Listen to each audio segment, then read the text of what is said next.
away.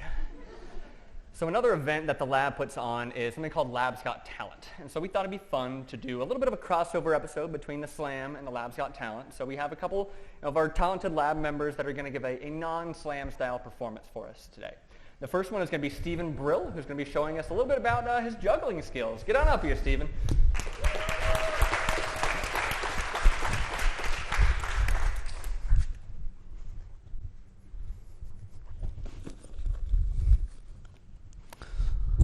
Hello, and up until a couple weeks ago, I was a postdoc too. Unfortunately, I didn't enter the Slam this year because I had a few too many things in the air at the time. But now that I'm here on stage and that the rules of no props doesn't apply to me, I'm here to tell you about my research developing computational methods for multi-material flows for applications such as inertial confinement fusion and targeted drug delivery. Now, I work on a class of methods called high-order methods. And these methods maintain a high order of accuracy, and sometimes they're a little unstable, but maintain a high degree of accuracy through precise computations and careful consideration of the numerics. For multi-material flows, I treat the interfaces as smooth between the different materials in order to maintain this high-order accuracy. Now, traditionally in the literature, people consider materials that are relatively similar to one another, similar densities and equations of state. And they take advantage of this in their simulations to maintain this accuracy. But they're restricted to relatively simple flows.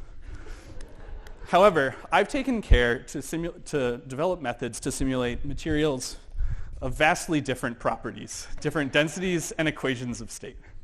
I do this by transporting the material energies separately from one another so that you can appreciate the unique properties of each of those materials. But it doesn't stop there. I've also, in the academic literature, most people only consider two different types of materials. But I've taken special care to consider 3 or more different types of materials when developing my method. And this enables us to study problems that have never been before studied with these high-order methods.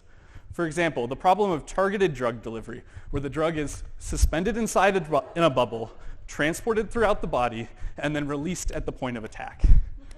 So, in conclusion, my research developing high-order methods has shown that carefully considering the nice properties of each material can have some surprisingly good results, like combining juggling with a computational physics talk.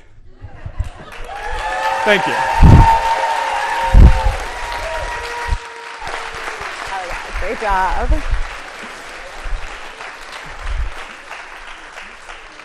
Thanks so much, Stephen. That sounds incredibly complex. Well, let's give Stephen one more round of applause. Woo!